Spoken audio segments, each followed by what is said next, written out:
കേരള മനസാക്ഷി ഞെട്ടിച്ചുകൊണ്ടാണ് ഇന്നലെ ഒരു 3 വയസ്സുകാരിയുടെ മരണം ഇന്ന് പുലർച്ചെ നമ്മൾ അറിയുന്നത്.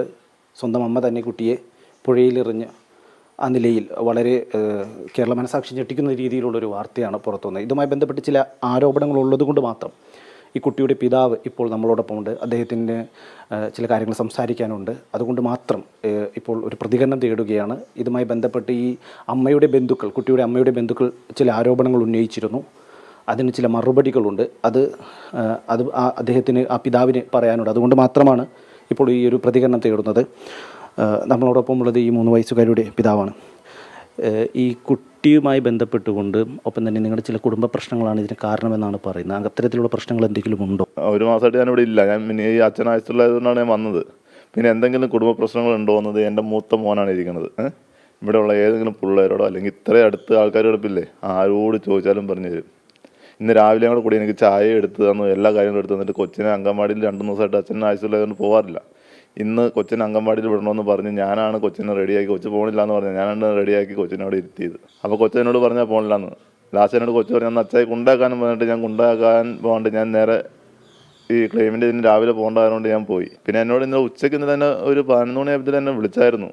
വിളിച്ചിട്ട് പറഞ്ഞു കുക്കറിൻ്റെ ഒരു വാഷർ പൊട്ടിപ്പോയിട്ടുണ്ട്, അത് മേടിച്ചുകൊണ്ട് വരുമെന്ന് ചോദിച്ചപ്പോൾ ഞാൻ പറഞ്ഞാൽ ഇന്ന സ്ഥലത്താണ്, ഞാൻ വരട്ടെ എന്ന് പറഞ്ഞു. അത് കഴിഞ്ഞിട്ടാണ് ഇത് സംഭവമൊക്കെ ചെയ്തത്. എന്താണ് ഇന്നലെ സംഭവിച്ചത്? ഇവിടെ ഉണ്ടായിരുന്നു ആ സമയത്ത്? വീട്ടിൽ നിന്ന് പോകുമ്പോൾ അമ്മ വീട്ടിൽ നിന്ന് പോയെന്നെ. ഞാൻ വീടിൻ്റെ മുകളിലിരിക്കുമ്പോഴാണ് പോയത്. എന്നോട് പറഞ്ഞൊന്നുമില്ല, ഞാൻ അറിഞ്ഞൊന്നുമില്ല. പോകുന്നത് കണ്ടിരുന്നോ? ഇല്ല. ഒന്നും പറഞ്ഞില്ല പോയിപ്പോ? ഇല്ല. ഇതിൽ പറയുമ്പോൾ എന്തെങ്കിലും പ്രശ്നങ്ങളൊക്കെ വീട്ടിലുണ്ടാവലുണ്ടോ? ഇല്ല ഇല്ല, ഒന്നും ഉണ്ടാവില്ല. അവരുടെ അമ്മയും ചേച്ചിയും കൂടി ഇത് ക്രിയേറ്റ് എടുത്ത് ചെയ്യണ സംഭവമാണ് മുഴുവൻ. ഞാൻ ഇത് അവരോട് പല പ്രാവശ്യം പറഞ്ഞു. മുൻപ് കുട്ടിയെ ടോർച്ച് കൊണ്ട് മർദ്ദിക്കുകയോ മറ്റോ ചെയ്തിരുന്നു എന്നൊക്കെ കേട്ടിട്ടുണ്ട്. ആരെയാണത്? അത് ഇവനെയും തല്ലി കൊച്ചിനെയും തല്ലി. എന്തിനായിരുന്നു അത്? അത് ഇവിടുന്ന് ഇതുപോലെ ഒരു ദിവസം ഇവിടുന്ന് വിളിച്ചുകൊണ്ട് പോയി. അപ്പോൾ ഇവിടെ നിന്നാണ് ഈ ടോർച്ചും കൊണ്ടുപോയതും ഒരു കത്തി ഇവിടുന്ന് എടുത്തുകൊണ്ട് പോയി. എന്നിട്ടാണ് അവിടെ ചെന്ന് കഴിഞ്ഞപ്പോൾ പിള്ളേരെ ആക്രമിച്ചത്. ആദ്യം ഇവിടുന്ന് വിളിച്ചോണ്ട് പോയി കടയിൽ പോകാമെന്ന് പറഞ്ഞ് വിളിച്ചോണ്ട് പോയിട്ട് ആദ്യം ഓട്ടോറിക്ഷ കയറി തിരുവാങ്കുളം വരെ പോയി. തിരുവാങ്കുളം വരെ പോയിട്ട് അവിടെ നിന്ന് പെട്ടെന്ന് ബസ്സിൽ വിളിച്ച് കയറ്റി. എന്നിട്ട് അങ്ങോട്ട് കൊണ്ടുപോയി. പിന്നെ ബസ്സിൽ നിന്ന് ഇറങ്ങാൻ പറ്റില്ലല്ലോ, അങ്ങോട്ട് കൊണ്ടുപോയിട്ട് പിന്നെ ഒരു ഐസ്ക്രീമൊക്കെ വാങ്ങി. ഐസ്ക്രീം വാങ്ങിയിട്ട് ഞങ്ങൾക്ക് ആ ബാത്റൂം കയറി അതിൻ്റെ ഉള്ളിൽ വിഷമൊക്കെ കലക്കി ഞങ്ങൾക്ക് തരാൻ നോക്കി. ഞാൻ എൻ്റെ അനിയത്തിനെ കൊണ്ട് പോകാൻ നോക്കിയപ്പോൾ അമ്മ ടോർച്ചും വെച്ച് തലക്കെട്ടടിച്ച് ഞങ്ങൾ രണ്ടുപേരും. ഞങ്ങൾ എൻ്റെ പുറകുവശത്തെ കൂടെ ഇറങ്ങി ഓടി. ഞങ്ങൾ ഈ പ്രതികരണം നടത്തിയത് ഈ മരിച്ച കുട്ടിയുടെ സഹോദരനും ഒപ്പം തന്നെ പിതാവുമാണ്. ഇവർ പറയുന്നത് ഇത്തരത്തിൽ ഒരു തരത്തിലുമുള്ള പ്രശ്നങ്ങൾ ഉണ്ടായിരുന്നില്ല കുടുംബത്തിൽ എന്നുള്ളതാണ്. ഈ സ്ത്രീക്ക് ചില പ്രശ്നങ്ങളുണ്ടായിരുന്നു, ഈ അമ്മയ്ക്ക് ചില പ്രശ്നങ്ങളുണ്ടായിരുന്നത് ഒഴിച്ചു നിർത്തിയാൽ മറ്റ് പ്രശ്നങ്ങളുണ്ടായിരുന്നില്ല എന്നുള്ളതാണ്. ഇതുമായി ബന്ധപ്പെട്ടുകൊണ്ടുള്ള അടുത്ത ബന്ധുക്കളും ഒപ്പം തന്നെ ഈ കുട്ടിയുടെ വീടിന് പരിസരത്തുള്ള ആളുകളും ഇത് തന്നെയാണ് പറയുന്നത്. ഈ അച്ഛനും ഈ അമ്മയും തമ്മിൽ ഇവിടെ മറ്റ് പ്രശ്നങ്ങളുള്ളതായി അറിയില്ല, മറ്റ് പ്രശ്നങ്ങളുള്ള തരത്തിലുള്ള ഒരു വിവരവും അവർക്കുണ്ടായിരുന്നില്ല. ഈ കുട്ടിയോടും ഒപ്പം തന്നെ ഈ ഇതുമായി ബന്ധപ്പെട്ടുള്ള അമ്മയോടുമെല്ലാം തന്നെ ബന്ധുക്കൾക്കെല്ലാവർക്കും നല്ലപോലെ സ്നേഹത്തിലായിരുന്നു മുന്നോട്ട് പോയിക്കൊണ്ടിരുന്നത്. മറ്റു പ്രശ്നങ്ങളുണ്ടായിരുന്നില്ല. ഈ സ്ത്രീയിൽ നിന്ന് ചില പ്രശ്നങ്ങളുണ്ടായിരുന്നു. മുൻപും ഇവർ ഉപദ്രവിക്കാൻ ശ്രമിച്ചിരുന്നു എന്നുള്ളതാണ് നമുക്ക് മനസ്സിലാകുന്നത്.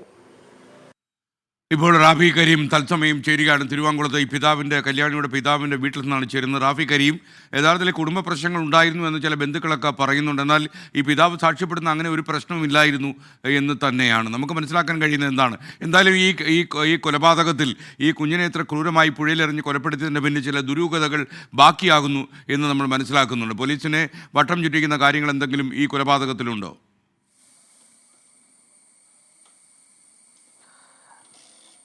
തീർച്ചയായും ഈ മരിച്ച കുട്ടിയുടെ അമ്മയുടെ ബന്ധുക്കളാണ് ഈ നിലയിലുള്ള ചില ആരോപണങ്ങൾ പറഞ്ഞത്. ഈ കുട്ടിയുമായി ബന്ധപ്പെട്ടുകൊണ്ടും ഒപ്പം തന്നെ ഈ കുടുംബവുമായി ബന്ധപ്പെട്ടുകൊണ്ടും ഉണ്ടായ ചില പ്രശ്നങ്ങളാണ് ഇത്തരത്തിലൊരു കൊലപാതകത്തിലേക്ക് ഈ സ്ത്രീയെ എത്തിച്ചത് എന്നുള്ളത് ഈ ബന്ധുക്കളാണ് ഇന്നലെ പറഞ്ഞത്. ഇതുമായി ബന്ധപ്പെട്ട് ചില സംശയങ്ങൾ ഉണ്ടാവുകയും ആ സംശയങ്ങളെക്കുറിച്ചുള്ള ചോദ്യങ്ങൾക്കാണ് ഈ നിലയിലുള്ള മറുപടി ഈ അച്ഛനിൽ നിന്നും ഇവിടുത്തെ ബന്ധുക്കളിൽ നിന്നും നമുക്ക് ലഭിച്ചത്.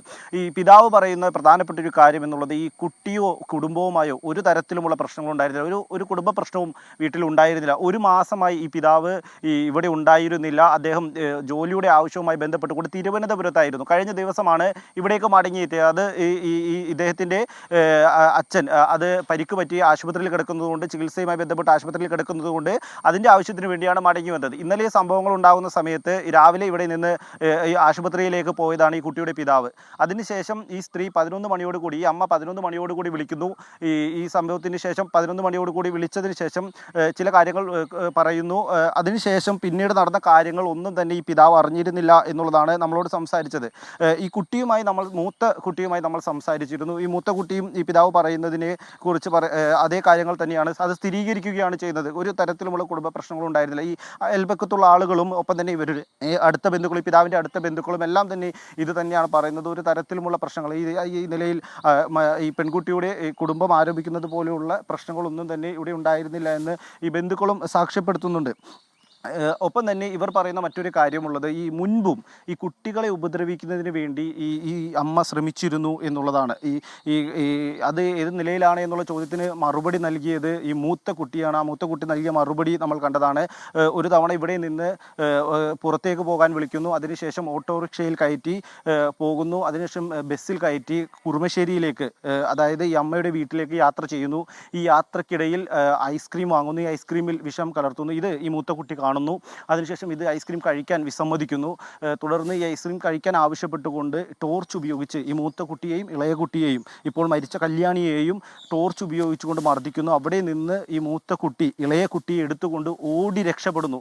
തുടർന്ന് ഈ അമ്മയെ വിവരമറിയിച്ച് അവരാണ് ഈ കുട്ടികളെ ഈ വീട്ടിലേക്ക് തിരികെ എത്തിക്കുന്നത് എന്നുള്ളതാണ് നമ്മളോട് പറയുന്നത്. ഈ നിലയിലായിരുന്നു ഈ സ്ത്രീയുടെ പെരുമാറ്റം ഉണ്ടായിരുന്നു. ഒപ്പം തന്നെ ഈ സ്ത്രീ ഇവിടെ ഈ വീടിൻ്റെ പരിസരത്ത് അധികം ആളുകളുമായി സംസാരിക്കാറില്ലായിരുന്നു എന്ന് അയൽപക്കക്കാരും ഒപ്പം തന്നെ ബന്ധുക്കളും പറയുന്നുണ്ട്. എന്നാൽ ഈ കുട്ടികളോടെല്ലാം തന്നെ വലിയ സ്നേഹമായിരുന്നു ബന്ധുക്കൾക്കും പിതാവിനും എല്ലാം ഉണ്ടായിരുന്നത്. ആ നിലയിലുള്ള പ്രതികരണങ്ങളാണ് ബന്ധുക്കളിൽ നിന്നും ഒപ്പം തന്നെ ഈ സുഹൃത്തുക്കളിൽ നിന്നും അയൽപക്ക ആളുകളിൽ നിന്നും എല്ലാം നമുക്ക് ലഭിക്കുന്നത്. അതുകൊണ്ട് തന്നെയാണ് ഈ പ്രതികരണത്തിൽ പറയുന്നത് പോലെയുള്ള കാര്യങ്ങൾ അത് സ്ഥിരീകരിക്കുകയാണ് ബന്ധുക്കളും എല്ലാം തന്നെയുള്ളത്. എന്തായാലും ഈ സംഭവവുമായി ബന്ധപ്പെട്ടുകൊണ്ട് നിരവധി ചോദ്യങ്ങൾ പോലീസിന് മുന്നിലുണ്ട്. കാരണം ഈ സ്ത്രീ കൊടുത്ത മൊഴി അതാണ് പോലീസിന് മുമ്പിലുള്ള ഇപ്പോൾ നിലവിലുള്ള പ്രധാനപ്പെട്ട തെളിവ്. ഇന്നലെ ഈ കുട്ടിയെ കാണാതാകുന്നത് മുതൽ ചില മൊഴികൾ ഈ സ്ത്രീ വൈരുദ്ധ്യമായാണ് കൊടുത്തിരുന്നത്. ശരിയായ മൊഴികളൊന്നും തന്നെ ആദ്യഘട്ടത്തിൽ കൊടുത്തിരുന്നില്ല. പിന്നീടാണ് ഈ പാലത്തിൽ നിന്ന് കുട്ടിയെ പുഴയിലേക്ക് എറിഞ്ഞു എന്നൊരു മൊഴി കൊടുക്കുന്നത്. അതും പോലീസിന് ആദ്യഘട്ടത്തിൽ സ്ഥിരീകരിക്കാൻ കഴിഞ്ഞിരുന്നില്ല. കാരണം ഈ ആദ്യം മുതലുള്ള ചോദ്യം ചെയ്യലിൽ തന്നെ വ്യക്തമായൊരു മൊഴി നൽകിയില്ല എന്നതുകൊണ്ട് തന്നെ അതിനുശേഷം CCTV ദൃശ്യങ്ങളും ഒപ്പം തന്നെ ഓട്ടോറിക്ഷ ഡ്രൈവറുടെ മൊഴിയും അത് കൂടി പരിശോധിച്ച് ഒരു സ്ഥിരീകരണം വരുത്തിയതിനു ശേഷമാണ് ഈ പുഴ കേന്ദ്രീകരിച്ചുള്ള തിരച്ചിൽ നടന്നത്. അതുവരെ 5 സ്റ്റേഷൻ പരിധികളിലായിരുന്നു തിരച്ചിൽ നടന്നിരുന്നത്. 5 സ്റ്റേഷൻ പരിധികളിൽ കുട്ടിയെ കണ്ടെത്തുന്നതിന് വേണ്ടിയുള്ള തിരച്ചിലായിരുന്നു നടന്നിരുന്നത്. അതിനുശേഷമാണ് ഈ പുഴ കേന്ദ്രീകരിച്ചുള്ള തിരച്ചിൽ നടത്തുന്നത്. ഇന്നലെ തന്നെ ഈ മൊഴിയിൽ വലിയ വൈരുദ്ധ്യങ്ങളുണ്ടായിരുന്നു. ഒരുപാട് സംശയങ്ങൾ ഇതുമായി ബന്ധപ്പെട്ട് പോലീസിന് മുന്നിലുണ്ട്.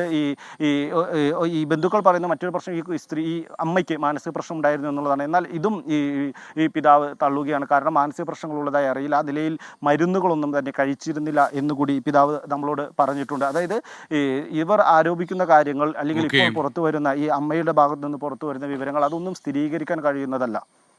റാഫി കരീമാണ് ഇവരുകളുമായി ചേർന്നത്. ഒരുപാട് പ്രേക്ഷകർ ഇതിനോട് പ്രതികരിക്കുന്നു. ഇവരെ SKN അമ്മയെന്ന് വിളിക്കരുതെന്ന് പറയുന്നവരുണ്ട്. അവർക്ക് മാനസിക പ്രശ്നം ഉണ്ടെങ്കിൽ ഡോക്ടേഴ്സിനെ കാണിച്ചിട്ട് അവർക്ക് കനത്ത ശിക്ഷ വാങ്ങിച്ചു കൊടുക്കണമെന്ന് പറയുന്നു. അവർക്ക് ഭാവഭേദമില്ല. അവരൊരു മനോരോഗിയാണെങ്കിൽ, മാനസിക പ്രശ്നമുള്ള സ്ത്രീയാണെങ്കിൽ അവർക്ക് ഒരു ഭാവഭേദം വരാനുള്ള ഒരു സാധ്യതയുമില്ല എന്ന് പ്രിയപ്പെട്ട പ്രേക്ഷകർ മനസ്സിലാക്കുക. അവരൊരു രോഗിയാണ് എന്നുള്ളതായിരിക്കും.